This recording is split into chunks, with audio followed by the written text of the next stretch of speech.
Well, hello and good evening. My name is Mark Oakley, and I have very kindly been asked by the teams at the Church Times and Church House Bookshop to host this evening's event, at which we're going to hear from 4 authors. They've each written a Lent book for this year, and this is an opportunity for me to ask them a little about the books they've written. And I'll ask each author to read a short extract to us as well, so we can get a little bit of the flavour of the writing. I'll engage with each author in turn, and then at the end there's a short opportunity to put any questions you may have for them as a panel. And you can do this as we go along by posting in the live chat function. All the speakers' books are available on Church House Bookshop website on special offer, and today has free UK post and packing, even better. And if it's helpful to know, we intend the event to be over by around 7:15. So a very warm welcome to you, wherever you're joining us from. I'm not sure how we will keep Lent this year, when every day feels pretty Lent-like anyway, but help is certainly at hand this evening for us all. But I do have to let you into a secret. I'm a bit nervous tonight because I reviewed all these books for the Church Times recently, and I'm just hoping their authors are not out for revenge. It was John Osborne who said that asking writers what they think about reviewers is like asking lampposts what they feel about dogs. All I can say is that if it's true that human beings tend to prefer to be ruined by praise rather than saved by criticism, the 4 people we're about to hear from are in a pretty bad state, because they are each praised and very much thanked for what they bring to us by so many people, and I am very much one of them. To review their books felt a very enjoyable and helpful retreat, and I have no doubt they will help us through that snowfall in the soul that we call Lent. So here's hoping they are still talking to me tonight, or it's going to be a rather short event. So the first author we meet this evening is Sam Wells, who will introduce us to his book, A Cross in the Heart of God, Reflections on the Death of Jesus. Sam is, of course, well known to you. He's the vicar of St. Martin's in the Fields, a very admired public theologian, and later this year, he publishes his 40th book. Amazing. Hi, Sam. Mark, very good to be with you. Great to see you. Sam, your book, it's 20 reflections on the death of Jesus. So let me start by asking the obvious question. Why a book on this subject? What made you want to do it? Well, I think the tendency is to say, well, of course, we do all that on Good Friday. And then for a lot of churches, the clergy find that the attendance this Good Friday has been a little bit disappointing on what we would hoped for. And so if people don't then come on Good Friday, when do they get the cross? You know, we're aware of certain churches where they get the cross every week. But for other churches, it's not clear they really do get the cross. And everyone has this sense that the cross is very, very important. Of course, it doesn't mean what those other people say that it means. But of course, it's absolutely central. But I'm not quite sure what it does mean. So I'm really writing for those people who know it really means everything, but they're not quite sure what everything is. In the book, you say what you've just been touching on there, that some of us avoid talking about the cross and preaching about it. Why is that? I think there's a real problem, and I talk about it in the book. I don't dwell on it. I try to show rather than deconstruct. But I think the real problem is that we're in danger of portraying a salvation whose form is different to its content. So what I mean by that is it's almost like God, we understand the character of God, the loving parent in Hosea 11, the sacrificial servant in 2nd Isaiah, and so on. And yet we have these elaborate theories of the atonement that take a kind of detour in which, some primal alternative logic takes hold. Jesus obviously has to die a sacrificial death because he just has to, and because we've sinned or because Adam fell. There's not a lot of people out there who would go by the historicity of the fall narrative, but nonetheless, we're equally sure that humanity fell. It's not, we don't have an alternative description for that, and therefore somehow a sacrifice was all of that.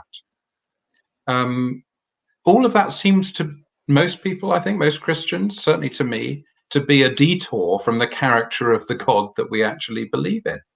So we have this sort of superstructure of atonement theories and Good Friday scaffolding that kind of sits semi-detached from the God that we believe and trust. And so when we try to share the faith with other people, it's almost like the cross is introducing to that slightly awkward member of the family who doesn't seem to fit with the other members of the family that you already met and love. And if Good Friday is the central day in our faith, or along with Easter Day is the central day in our faith, that's not a good state of affairs. So what I try to do is to set up, you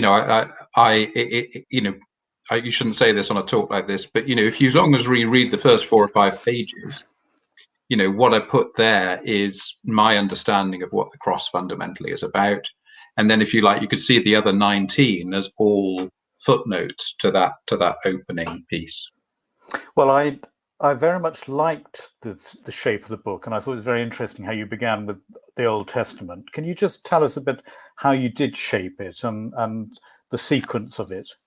Well, again, I coming from the part of the church that I come from and you come from, Mark, the tendency is to focus on the Gospels and particularly the 7 last words of Jesus on the cross. There is a part of the church which tends to focus very much on the epistles. But if we're honest, the tendency is to see the Old Testament as being a few prophecies. Isaiah 53 says, led like a lamb to the slaughter. We say, oh yeah, that's the cross, isn't it? And Genesis 22 more controversially talks about the sacrifice of Isaac. And we think, oh, well, we feel a bit uncomfortable about parts of that, but that's, that's kind of the cross, isn't it? The ram is the sacrificial lamb and so on. I wanted to first of all to embrace the Old Testament as the gospel. It's a phrase I use a lot. I preach a lot on the Old Testament, and I try to persuade my congregation, I think they've got the message now, that the Old Testament is the gospel. It's not just predictions of what's to come. I actually wrote the epistles part, so there's really 3 main parts. One where I look at the cross in the Old Testament, then the cross in the epistles, and then the cross in the Gospels at the end. I wrote the epistles part last because I guess I was looking to complete the story, if you like, and find that what I did with the epistles part, I simply looked up in a I can't even remember what it's called. Which tells you where all the words come in the Bible. What's it called? I can't remember. Concordance. Concordance. Thank you. I looked up in there the word cross and just took all the New Testament, not the Gospels, but the rest of the New Testament references. And there's actually a lot fewer than you'd think. You'd think there'd be loads, but there's a lot fewer than you'd think. And I just jotted them all down and made a sequence out of those. And actually, it's a much more diverse picture than it's often portrayed as being. So what I'm trying to create, a lot of my ministry, to be honest, is trying to do this, is to say there's a lot of people who are aware of a conservative view. They're often uncomfortable with it for a whole bunch of personal or theological reasons. But what they haven't become is articulate about what their alternative to that is. And so I guess a lot of my writing is trying to give an articulation to what that complementary view might be. And my guess is for all of us who write, we are writing in order to discover what we think quite often. Absolutely, no question about it. What did you discover that you'd want to pass on here as you wrote this? What was the main sort of insight that you got?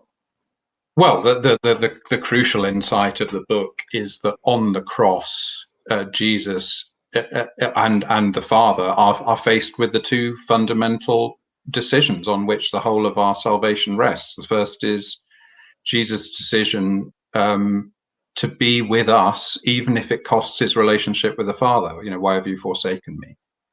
In other words, almost splitting the Trinity apart.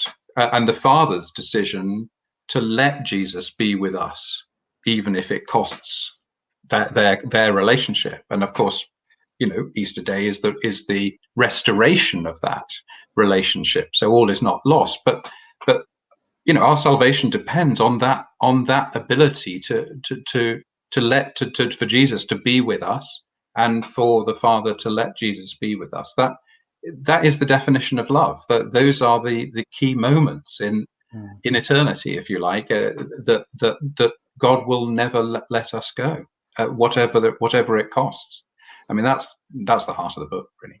And I loved, it's right at the end of your book where Jesus is hanging there, but also hanging on to us. I was very struck by that. I was very beautiful. Yes, and I end, I think, with the words, hang on to that love, it will never let you go. And I think you kindly quoted those words in the review, which it is a call to faith. But it's a faith that is. I don't really use the word belief. I use faith and trust as because belief is quite cerebral. Trust is the difference it actually makes in your life. And for most of us, we're all control freaks at the end of the day. And that sense that we're being held by a love that will never let us go, will never drop us. It is, that God believes in us, whether we struggle to believe in God or not. That's what it comes down to. And the cross is a demonstration. When I see a picture like on the front of the book, of Christ on the cross, what I'm seeing is a person, fully God, fully human, who never lets us go, even in that most agonizing moment. And that gives me the confidence and the trust that even in my death, I will not be separated from that love. It won't surprise you to know that when I was a student at theological college, I was struggling sometimes to know what I believed, if I believed enough. That's why you go to theological college, I think. It's a project that's still carrying on, by the way. Yeah. But I remember saying to our New Testament tutor at the time, one Good Friday, that I was finding this difficult sitting in church on Good Friday, trying to work out what it meant. And he said, don't. Just sit there and look at the cross. And I think he was basically saying it's a bit like a poem. You can't paraphrase it. You can't say what the meaning is. You just have to let the poem speak. And I just wondered whether you found trying to write about the cross was enriching, or was it frustrating in that sense? Well, one of the distinctions I continually find helpful, so forgive me if you heard me talk about this before, others have, Gabriel Marcel talks about the difference between a problem and a mystery. And a problem is something that we fix. We've seen lots of times before, we've got a one size fits all. It's like a plumber who's got 5 different washers and you just have them all in the bag and you fix the tap. Whereas a mystery is something you can only enter. You've never faced it before. And a real mystery with a capital M is something you have to bring the whole of your life experience, your emotional intelligence, your cultural intelligence, whatever these things, these other, the extremes of your experience and personality to bring to it. And, I guess my complaint is that the cross has been treated as a solution to a problem, which to me is far too superficial. And also it's instrumentalizing God to fix our problem. Yeah. Whereas what I see happening again, in this picture, this is an invitation to be drawn into the embrace of a God. And it's at the same time seeing the cost of that embrace in the bleeding hands and so on. And that's a mystery, and that's a mystery you continue to enter. You can never put a mystery in one sentence. You can never say you've solved it. You don't solve mysteries, you solve problems. Mysteries just continue to draw you further in. So you're more in awe of them when you've been pondering them for 20 years than you were when you started. It's like the Socrates being the wisest person in Athens because he knows nothing. And yes, then like the professor who says, you know nothing about maths. Well, I'll tell you, I've been doing this 30 years and I know nothing about maths. Yes, I think a problem is sort of wall-like, you come up against it, but a mystery is like a door. It's something that you're being invited through, and I felt very much that you were drawing us to that image with the cross as well. Can we hear some now from the book? I'd love to read you some. I've slightly abridged one of my favourite bits. A few months ago, I received a letter from a woman who believed everything she read in the newspaper about the death of a young homeless man on the streets of London, and wrote to tell me how outraged she was. My chief sin, it turns out, is not to be one particular predecessor. It could not have happened in his time, the letter asserted. You have turned that lovely, caring community run by lovely, gentle gentlemen in my time into a modern-day business bent on efficiency. When I think of the saints who worked there, I could weep. The rhetorical dial went up a couple of notches, but she hadn't finished. Shame on you. And then the peroration. Don't sleep easy in your bed tonight, and tomorrow roll up your sleeves and do some of the dirty work. She didn't explain precisely what the dirty work was. I put the letter to one side, on hand to burst the balloon should my ego ever inflate to dangerous levels. But then I got a message from a person whose child, young and full of life, had a few years ago injected a recreational drug that turned out to have been contaminated. She went into a coma and never emerged. She died a month later. He'd asked me to take her funeral. It was one of the toughest challenges I've had. What do you say in the face of such indescribable tragedy? A lively young person dying an absurd and pointless death, shrouded in grief, horror, and shame.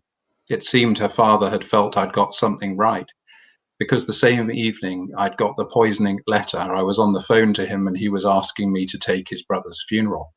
This gentle man, for whom losing a brother compounded the loss of his vivacious daughter, then sent me one of the most extraordinary messages I've ever received. He reminded me that at his daughter's service I'd preached from the Song of Songs. I'd read the words, set me as a seal upon your heart, a seal upon your arm, for love is strong as death.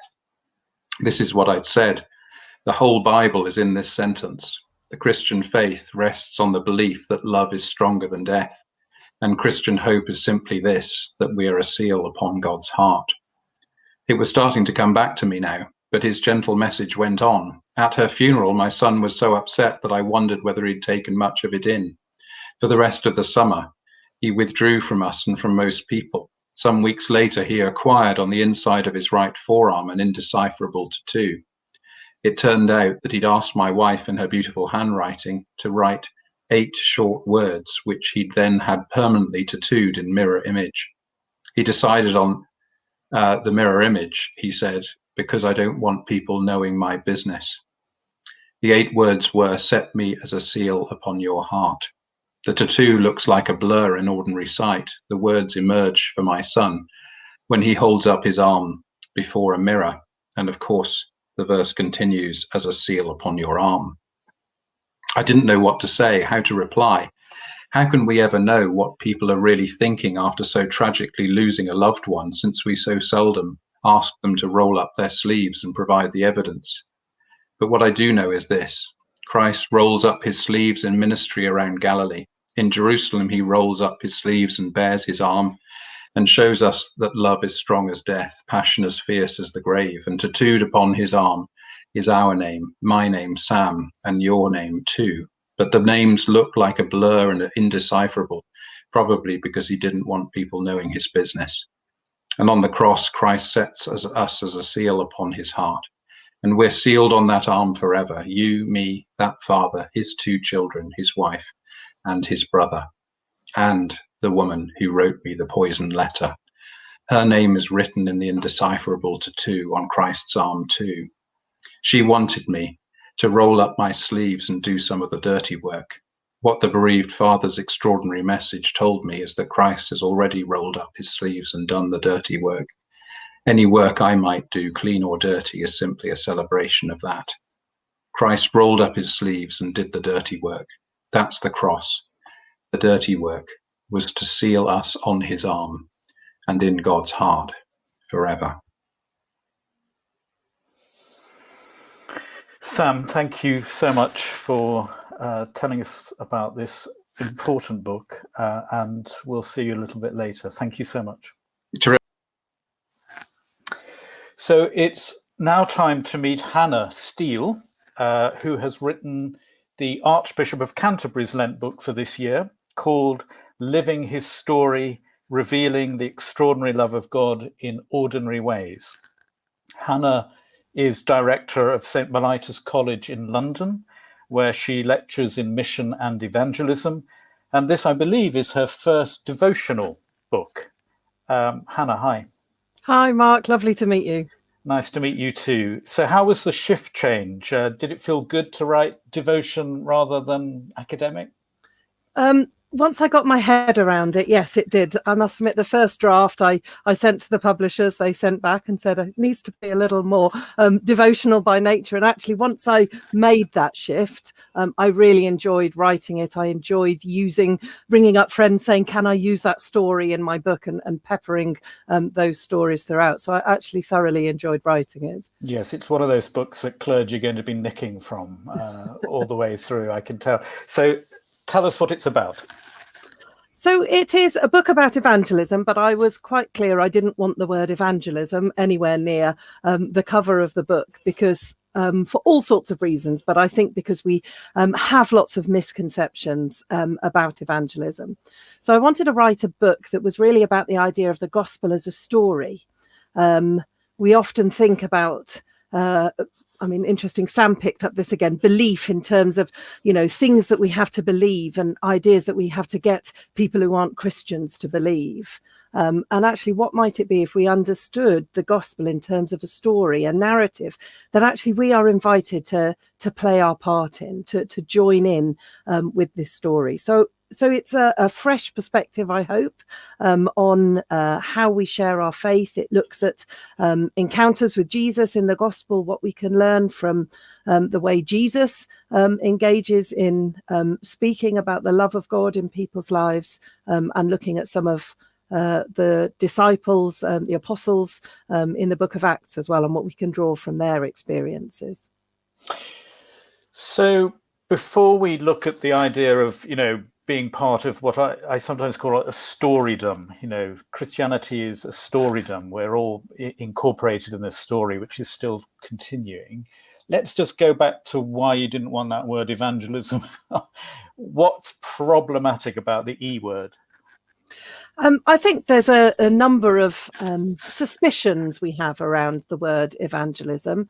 I mean, we all bring our own experiences to this subject, and many of us have experiences of evangelism that has been done poorly, whether by ourselves, in all honesty, or whether sometimes to us by other people. And so I think we can suffer from a few misconceptions. One is, I think we can think evangelism is for the experts. There are those people, the J. Johns of this world, who just, it's their bread and butter. They just know how to do it, and we could never be like them.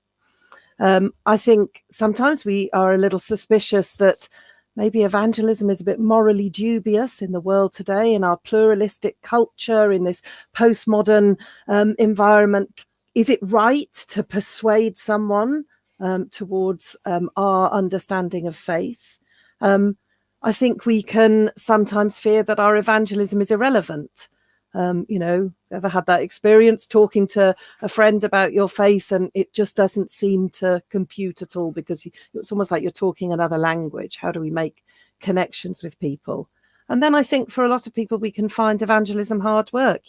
People are sometimes stung by an experience that didn't go well, or maybe praying for someone for many, many years and not seeing fruit of that. And it can be a bit discouraging. So those are some of the reasons that I think I pick up in one of the first chapters around why we struggle with this word evangelism. And certainly people from my sort of churchmanship, to use that old, slightly tired word, I can often say, well, yes, I adapt to preaching and I think I'm okay at pastoral, but the word evangelist sort of feels a little bit uncomfortable, because if I'm honest, I often feel that, as I said in the review, I think, my inner evangelist is nodded off. So I think more than quite a lot of ours, in all honesty. In fact, I think it's in a coma sometimes. So help. What can somebody like me or anybody listening tonight, how can we wake it up? Mm-hmm.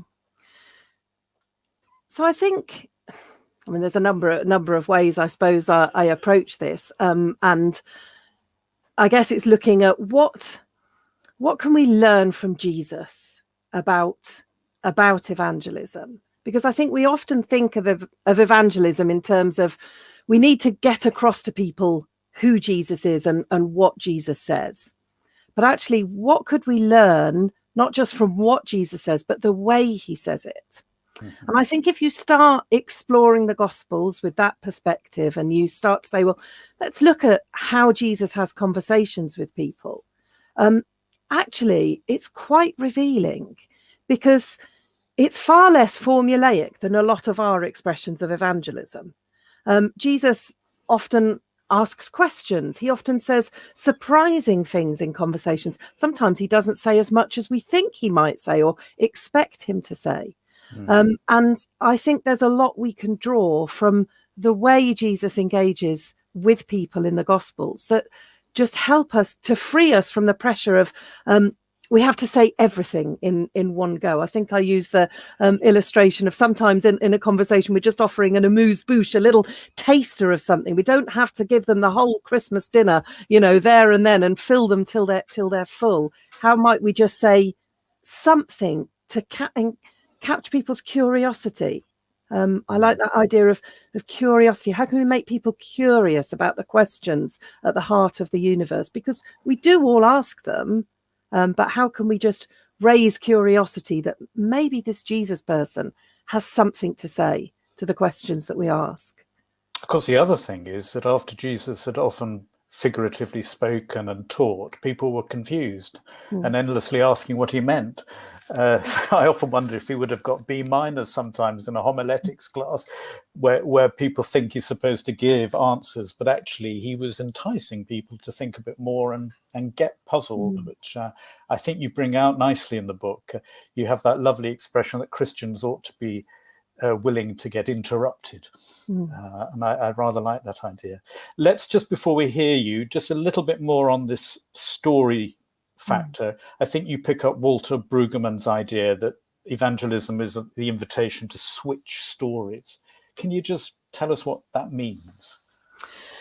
So for Brueggemann, his understanding of the Old Testament is this sort of narrative of redemption and rescue that sort of then gets is a picture, if you like, of the gospel narrative. All understanding it as this one sort of narrative of redemption. And therefore, understanding the gospel, I think he talks about the gospel as a drama. So this idea of gospel not as something static, not as a list of beliefs that we have to try and convince people to believe, but as a story in which God is the author, but in which we are invited to take our current stories and our current experience and to find them transformed and take on new meaning in the light and the presence of Jesus. And to me, that's quite an exciting way to look at discipleship, because it's actually an invitation to come in and make a difference. It's actually an invitation to be part of something bigger, to be part of God's story. We're not sort of pawns in his creation. We're not passive. We are actively taking part in God's story. And I think I've just found that a really helpful way of unlocking something about evangelism, because we are fascinated by stories in our culture. I mean, stories have got many of us through this pandemic in lots of ways. The escapism into story. We find stories a way of understanding what's going on around us. So, can we hear a bit of your book now? I'll read a little bit that actually I think picks up that idea of story and Walter Brueggemann. So hopefully it will say it for you. The gospel of Jesus Christ is a story, but it is quite unlike any other story we will ever encounter. In fact, it's not something that we simply hear or understand, but a reality in which we live and find our sense of belonging. His story is the living story that makes sense of all the other stories in our life. On the first Easter Sunday morning, the women set off for the tomb, taking with them spices that they had prepared for Jesus' dead body. They thought the Jesus story had come to an end. Peering into the tomb, these women began to grasp that something in the fundamental structure of the world had changed. The grave clothes meant to hold the decaying body of the battered and bruised Messiah were left empty, rendered redundant and obsolete. Though they did not fully realize this at that moment, they had seen into a world where death was no longer the final frontier, where sin did not get the last word. They glimpsed a new world, where resurrection is possible and where death is defeated. To the other disciples, this announcement initially sounded unbelievable, so much so that they had to check it out for themselves. Even those who had walked by Jesus' side for 3 years, listened to him teach, seen him perform miracles over every form of physical and mental sickness, and even over nature, this new possibility still seemed a step too far. What these disciples discovered that first Easter morning was that the Jesus story was far from over. In fact, it was just beginning. The gospel is the good news of the risen Christ. It's the narrative which stands at the centre of human history and upon which the Christian faith is built. This story is not primarily a matter of reading and understanding, but of living. The empty tomb is an invitation to us to enter into new life in Christ, where death is not the end. Being a disciple of this Jesus, then, is to live in the reality of the empty tomb.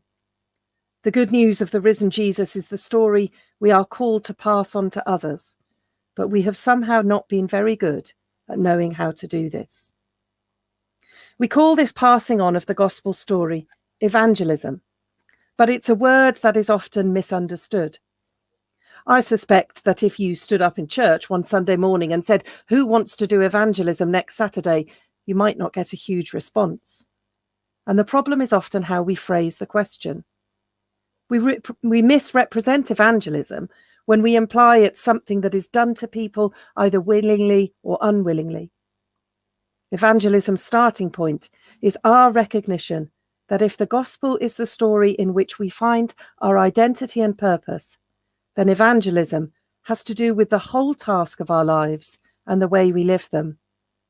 Our primary task is not convincing people our way of thinking is right, but rather inviting them to participate within this story of the risen Jesus.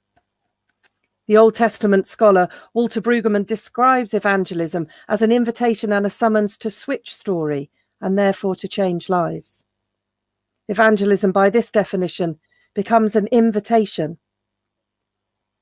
not to a set of beliefs, but a new way of living. It is to encounter the one who's risen from the dead and in whom there is new life and new purpose. It is to place his story at the centre of our lives.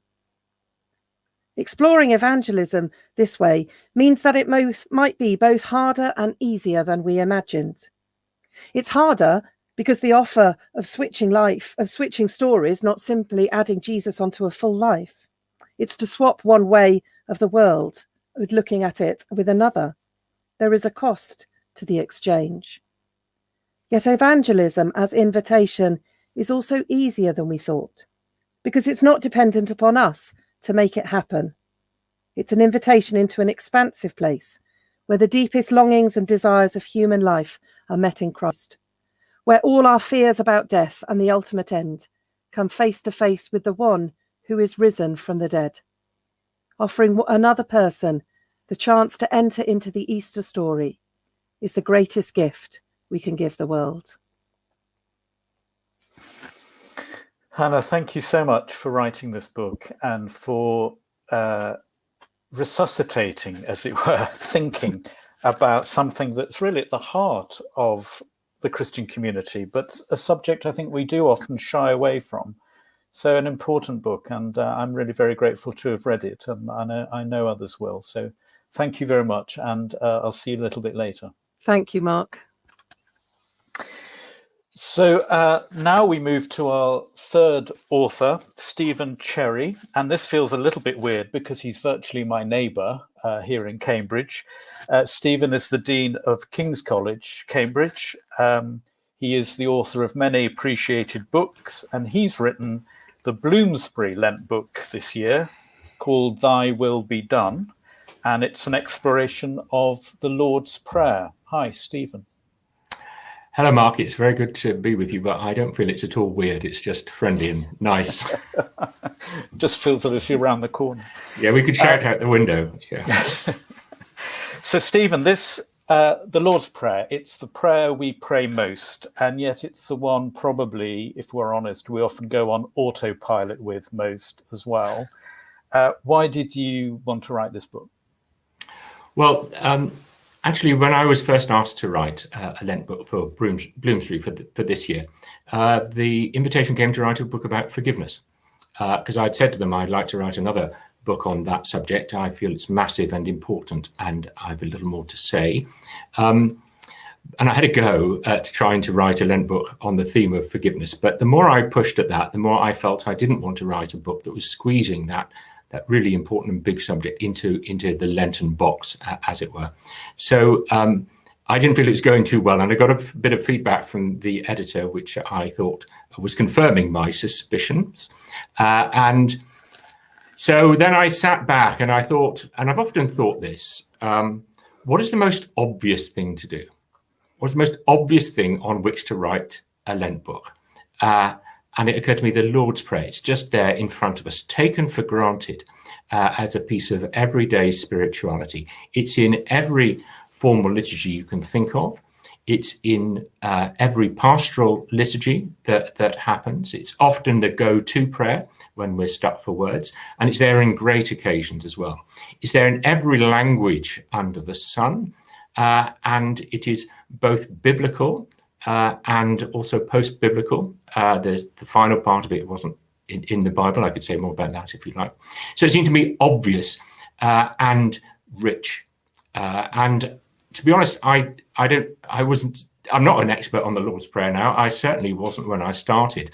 But I thought it won't actually do me any harm to invest time and energy in reading what people have written about the Lord's Prayer in the past, looking at some of the questions. I mean, I love that distinction between a problem and a mystery that Sam was laying out. And I think often at theological college, the issues within the Lord's Prayer are presented as problems that need to be solved. I've not done that at all. This is immersing oneself in the Lord's Prayer and looking through a phrase or a word or the history of a word as if it is a window and seeing the landscape beyond. And I think I was doing that, in the 6, 8, 9, 10 months or whatever when I was doing the research for the book and getting so much from it. And what I've tried to do is share little visions, little thoughts, little glimpses into the mystery through the 36 short chapters of the book. So it's absolutely not a treatise. It's a set of windows, if you like. And my job is just to pull the curtains back a bit. And of course, it's called the Lord's Prayer. And you make the point in the book that, the words that we use, any of us, do, as it were, give a little glimpse into our inner landscape, the person using them. So as you spent some time with this prayer, what were you learning about the man who taught it to his apprentices? Yes, well, I think that's actually a little bit harder to answer than it might be. And I just sort of say, of course, when we talk about the Lord's Prayer, we think about the words that are familiar with us from the liturgy.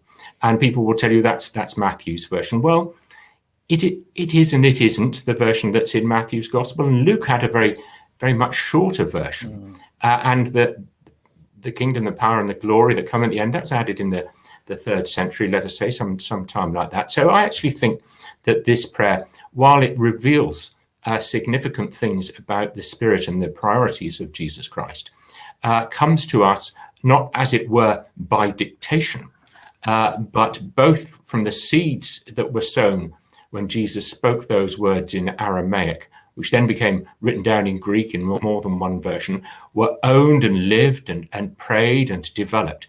So in a way, the spirit of Jesus, the word of Christ, has come to them through this process where the church as Christ's body has been filling out and developing those core ideas.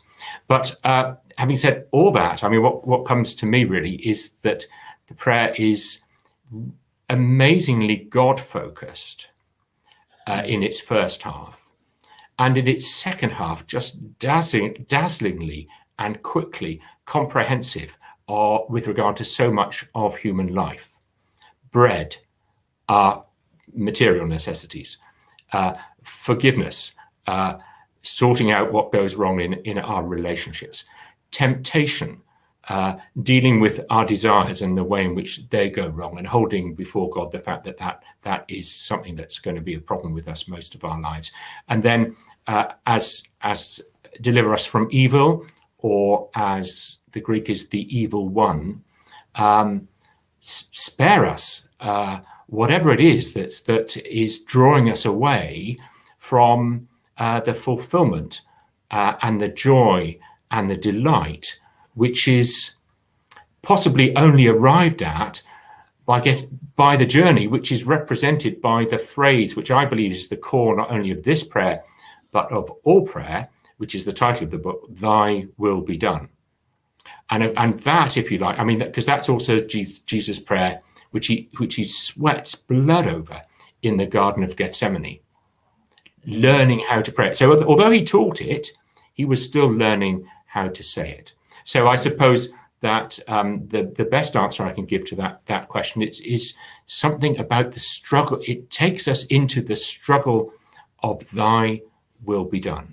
That I think is massively difficult for us, for all of us who are inevitably willful and bewildered about what on earth God's will might be. Yes, trying to get the word "thy" instead of "my" is the journey, isn't it?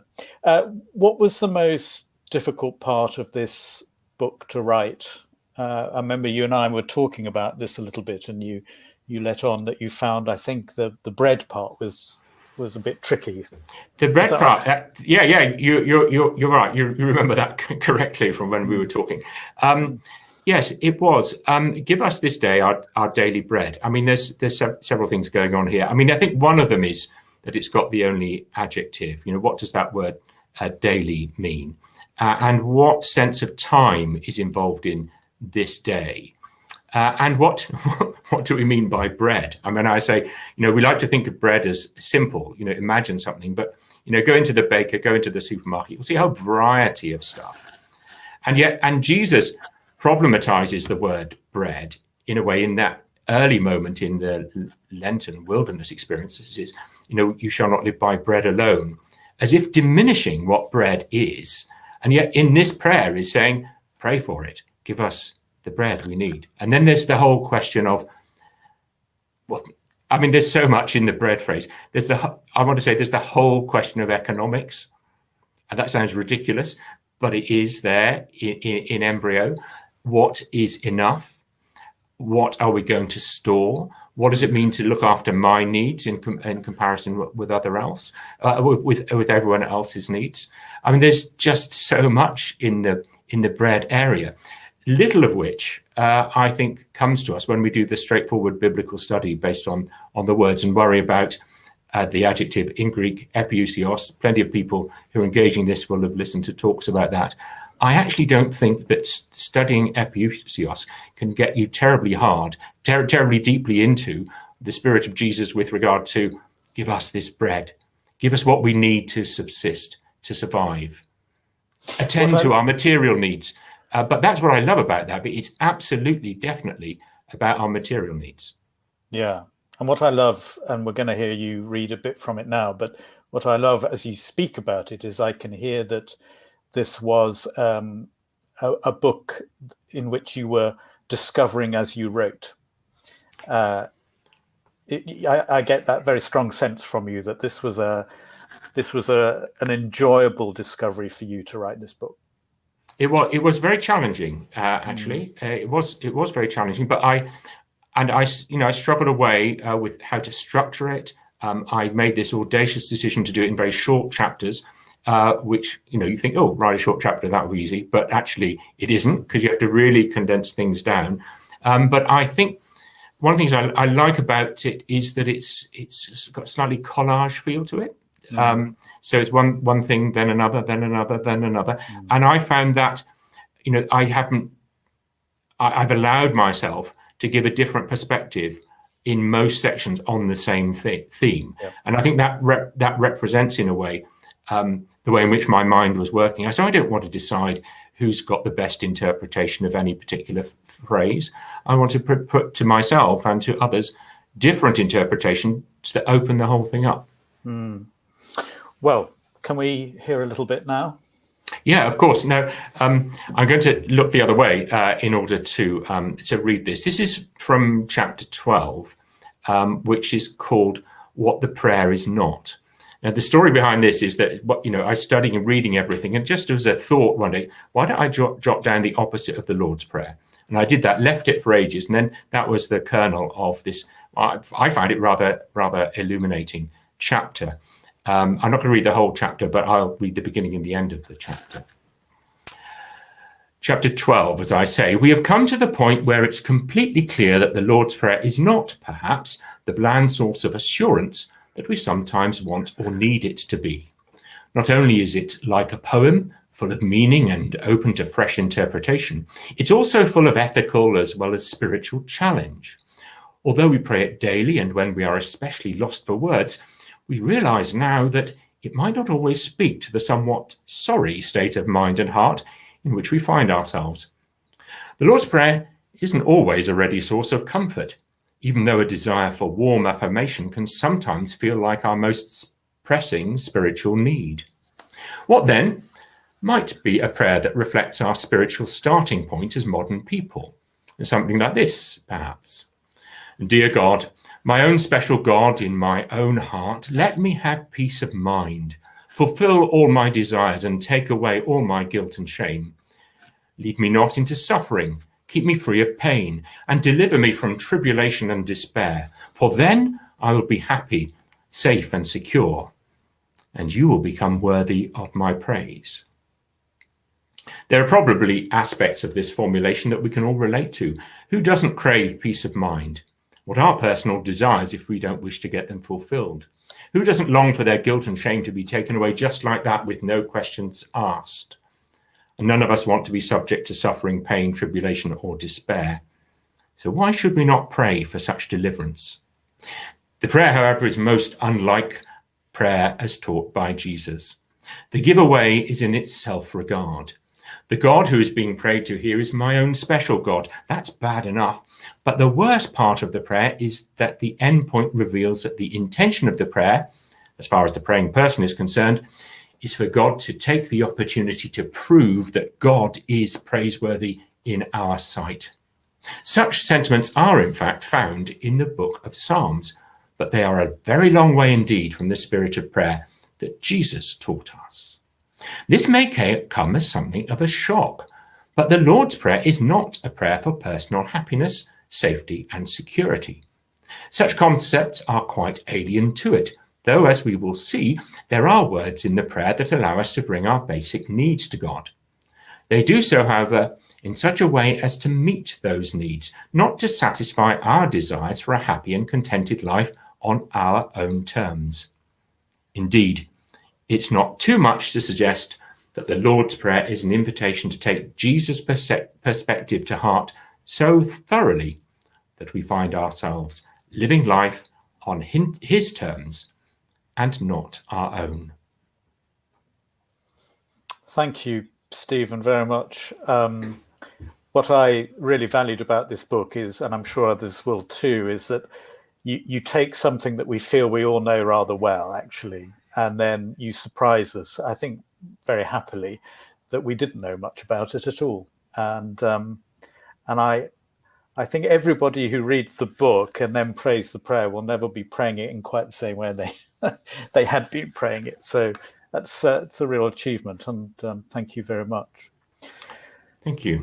We'll see you in a second. In fact, we're going to see you a bit quicker than you thought, because Okay. I'm getting messages through that Sheila Upjohn is not around. Something's happened. She's in Australia. It's very early in the morning, I think, Tuesday morning, and something's happened, which means that she's not coming through. So we're going to have to slip to the panel a bit sooner than we planned. However, let me just tell you briefly that Sheila Upjohn's book is called The Way of Julian of Norwich, A Prayer Journey Through Lent. And really, there's nobody on this earth at the moment who knows more about Julian of Norwich than Sheila Upjohn. And I do commend, I'm very sorry that she can't be here with us, but I do commend this book to you as well as a book that is distilled, homely, saturated with a knowledge and love of the showings of Julian. And if anybody doesn't know about Julian of Norwich, it's a great book with which to start. But if you do know a little bit about her, you're still going to benefit from this. And there's a lovely way of the cross at the end that can be used using Julian's words as well. So I'm very sorry that Sheila's not here with us, but I do commend her book to you as well. So now we're going to move to the panel. And if you've got some questions or comments for our authors, please do put them through to us now. One or two are coming through. Hello again, all of you. Are you still awake? Yeah, good. Yes. One of the things that's come through here is, what are you going to be reading for Lent? Not yourself, I hope. No. Stephen, what are you going to be reading? Do you know, I haven't given that a moment's thought. I'm sorry to say, to answer that question in that way. Sorry, can you answer? They Yes, might be ahead of me. Sam. Oh yes, Sam's book and Hannah's. How about that? Yeah, that's right. Yeah. Well done. Yeah. I've never read the Divine Comedy, so I'm fortunate enough to have a reading group at St Martin in the Fields and in the Heart Edge movement, and we get together about 4 times a year. And sometimes I decree, not very often. Usually somebody suggests something. Anyway, somehow we came up with Divine Comedy. So we're going to read it in 3 sections, because it's in 3 sections. And we thought reading it all in one go was indigestible, even for a very miserable Lent that we're all looking forward to having.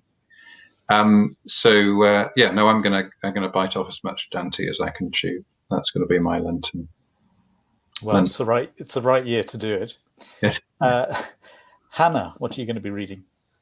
Well, I shall, of course, be reading my fellow panel's books, and really look forward to genuinely reading both of those. I think I might read Fleming Rutledge's book on the crucifixion, which I've never actually read and have heard wonderful things about. But I shall also read some good novels as well, because I do enjoy a bit of novel reading and making the connections between the gospel story and the novels I read. So I shall find a novel to read alongside, I think, as well. I was just wondering, I mean, and somebody's asking this as well, is having heard each other, is there a sort of burning question that one of you has for another based on what you've heard? Has something intrigued or rattled you, or you've been listening to one another? And I was just wondering whether, I mean, Hannah, what did you make of the Lord's Prayer? Is that a good evangelistic tool? Yeah, well, I think I suppose I shy away from the idea of kind of tools, really. I suppose, thinking about evangelism, because I think a lot of our problems in evangelism is we've kind of got these tools, and we don't sometimes think outside the box. But I'd love to know from Stephen whether there's an aspect, a part of the Lord's Prayer that you feel particularly might resonate with people outside the church, or how you could perhaps engage in conversation with someone to whom the idea of prayer is completely new and something they've not thought about. Is it the place you'd go to with someone who's exploring faith? Well, I think it depends on where they're coming from a little bit. I think actually, if someone is, has really never engaged with prayer as a possibility, I think the Lord's Prayer is pretty strong medicine and to start with. And I think the very fact that it's so well known in the culture means people would be perhaps somewhat surprised to think it's got resonant and deep meaning. So I think I might be more inclined to go for something really, really simple and to encourage people to be expressing their own thoughts rather than using those words. I think that meets people where they are.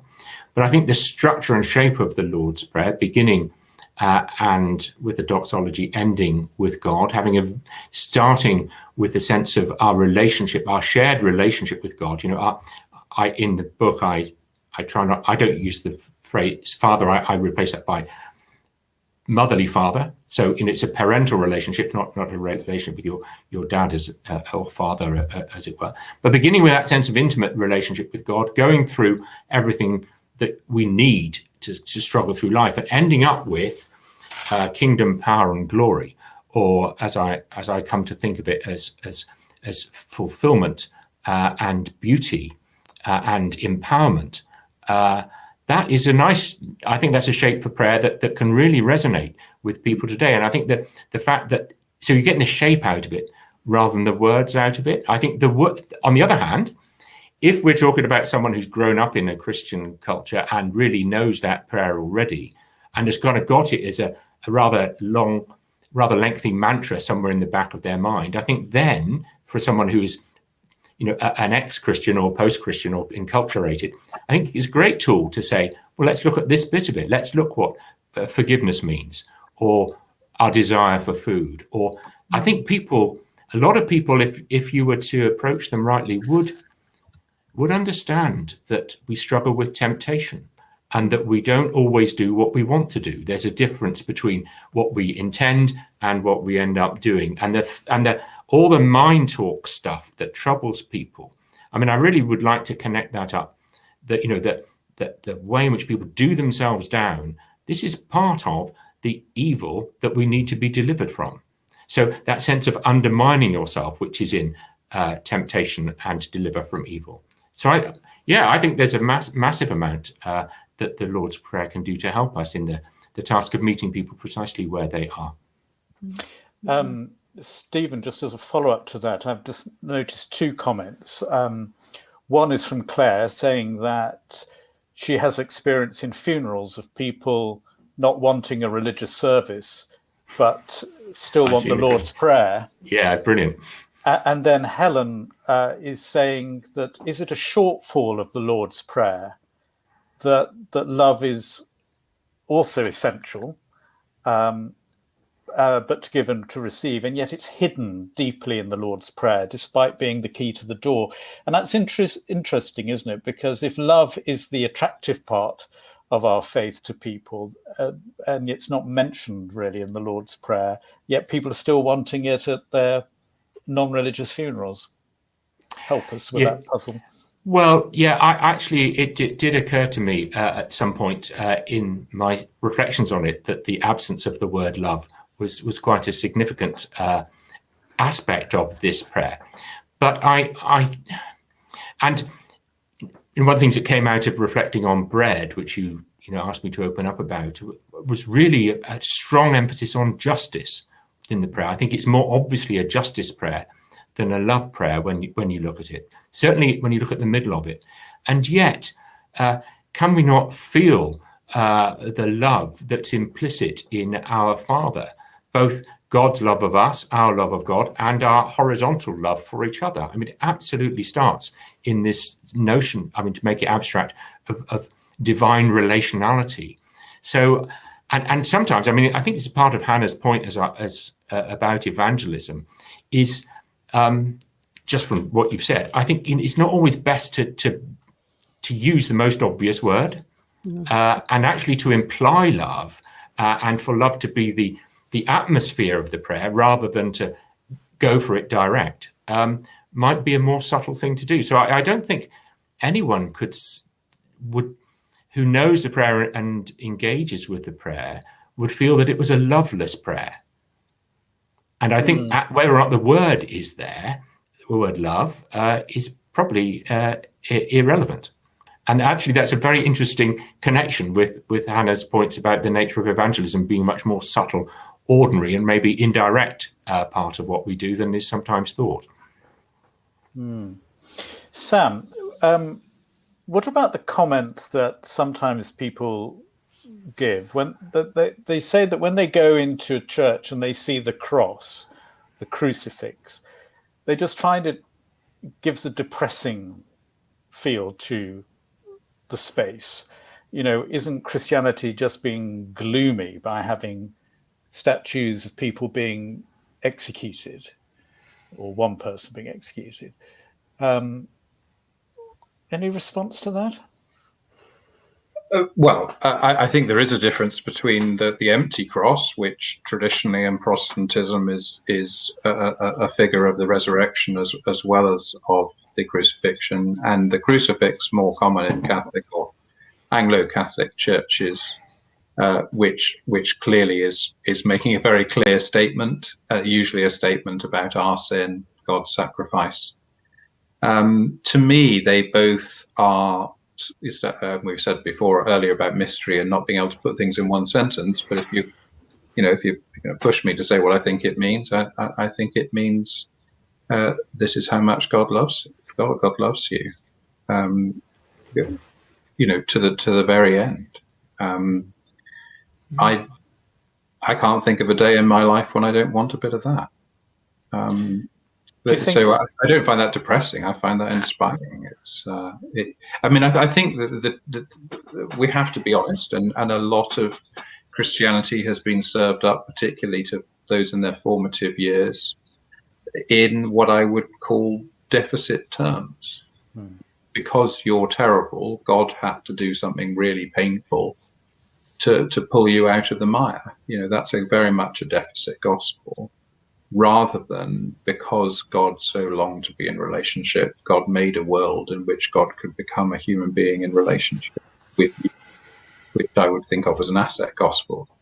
So, to the extent that we've preached that first one and forgotten about that second one, I can see how it's not so much depressing because it's seeing someone die. It's depressing because it makes us feel awful.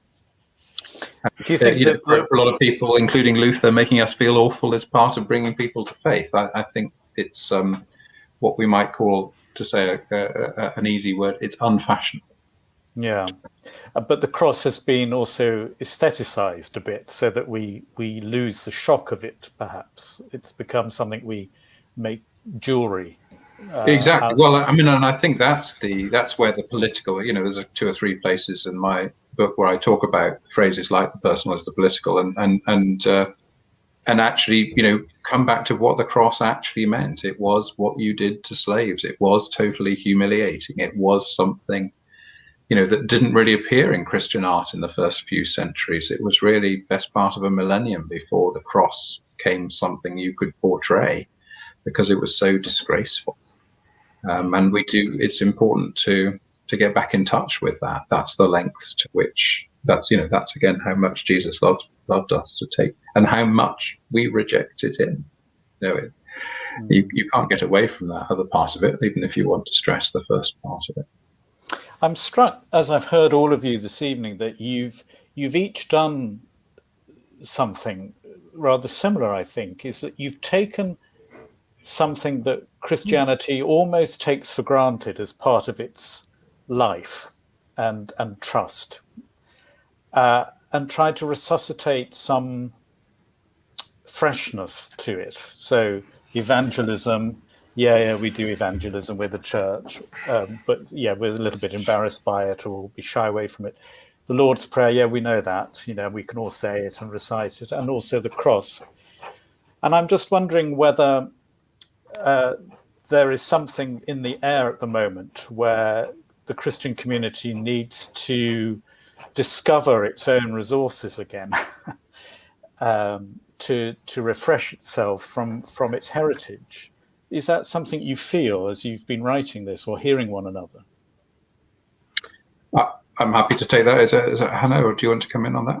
No, I was just going to say, maybe from writing my own experience of writing it. I won't tell you quite how close to the deadline I was in writing it, but writing it during the start of the pandemic, and actually thinking, oh my goodness, we actually are really having to rethink a lot of things at the moment within the church. And actually some of the things that I would have put in the book about sharing faith with people suddenly, just don't make sense in a world of social distancing, in a world where we're communicating largely online with people. And actually something around the cultural shift, the change that was taking place, kind of has compelled us sometimes to ask these questions. And certainly with the subject of evangelism, it isn't something that can be static, because the gospel doesn't change, but actually the way it connects with people's lives and people's stories, that's where the change is. That's why the evangelist, the witness, has to be quite versatile and has to rethink these things. So I guess for me, the experience of writing the book was in itself an encounter of, reimagining something that perhaps I'd taken for granted. But I'd love to hear what the others thought too. Well, if Stephen doesn't mind me coming in, I it's a firm conviction of mine. I wrote a whole book called God's Companions 15 odd years ago about the conviction that God gives us everything we need, and if we're searching for renewal, we need to search in the things that God has already given us. Some of which, of course, we've been pretty reluctant to receive, and that's a subject that for another day. But in terms of the gifts, the church has been very slow to recognise and celebrate. But there are many gifts that the church has successfully domesticated, and domesticating the gospel is as effective as rejecting it when it comes to dismantling it. And I think that's where I think you're spot on, Mark. I think that's what my two colleagues here have done very well. And it's something that I bang on about all the time is, perhaps we shouldn't be looking so much for relevance all the time as resonance. And that actually a lot of energy is spent trying to be relevant, which is only to the now. But the resonant is something that is much deeper and long term. And I think that's what the three of you have been doing, is seeking the resonance within our tradition. Stephen. I love that phrase that you reminded us of there.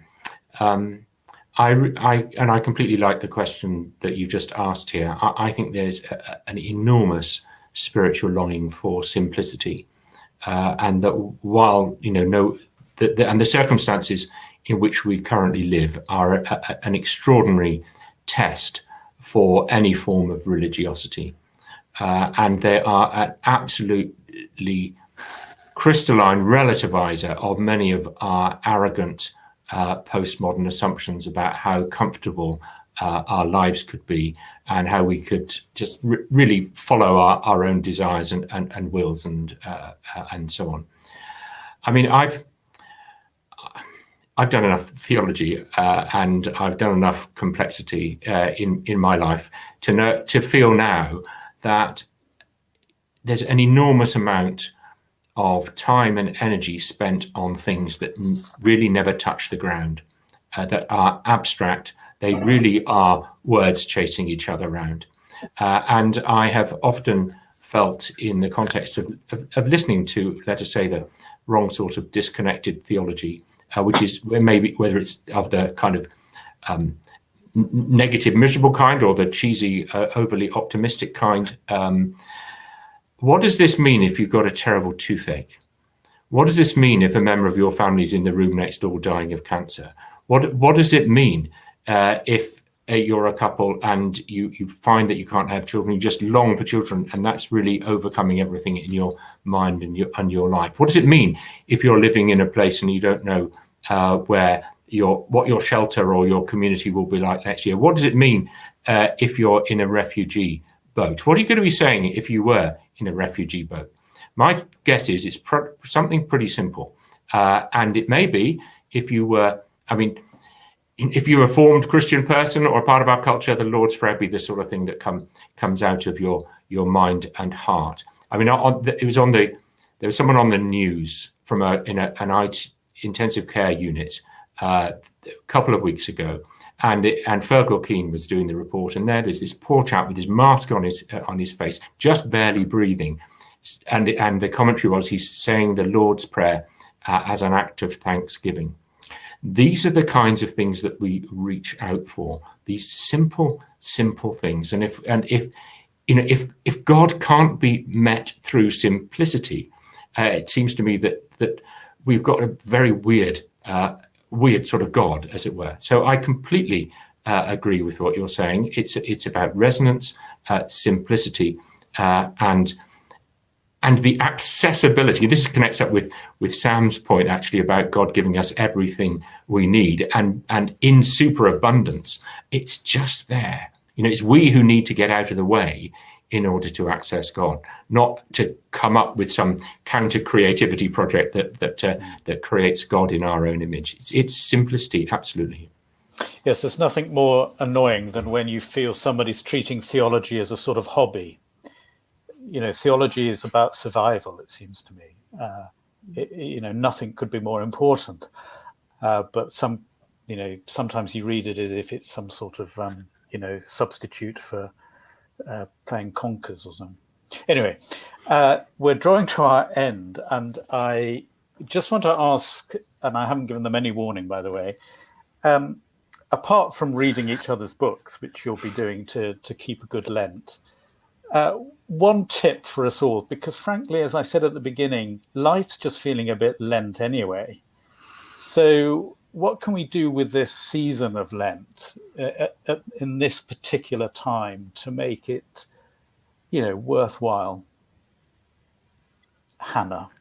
Well, I have been reflecting on this a little because, as you say, it's. I think we're going to struggle when we go into Lent and we realise, lockdown started in Lent last year, and I think there will be a bit of here we go again. And so I've been thinking, rather than giving something up, because in all honesty, I feel like I've given up quite a lot over the last year, and I've been stripped down to all kinds of sort of the things that I would normally do. I wonder whether I'm going to take up hope.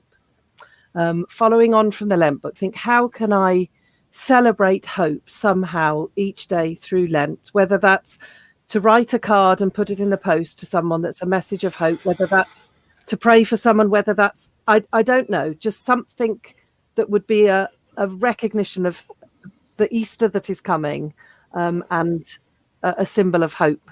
That's what I've been thinking I might do to do Lent a little differently this year. Thank you. Sam? Well, it's my firm conviction that the human predicament isn't fundamentally limitation, it's fundamentally isolation. That's why I write so much about the word with as being the center of Christian theology. And so to me, we've had plenty of limitation in the last year. We're all very aware of limitation, both mortality and constraint by lockdowns and so on. So my commitment is to try to address isolation in such ways as I can, and that means saying to one person each day of the 40 days, how's it for you, and actually listening to the answer rather than waiting for them to ask me back. And you can do that by email, or you can do that with a text, or you can do it by arranging a Zoom. And just say, actually, I really want to know, how's it really been for you? And it's what I call the second question. You ask the first question, how's it been for you? And they say, a lot of people are worse off than me, and I don't like to complain, and all those kind of things. And then you say, how's it really been for you? So, my take up, as it were, for this Lent is to ask the second question to one person every day. Thank you. Very helpful. Stephen?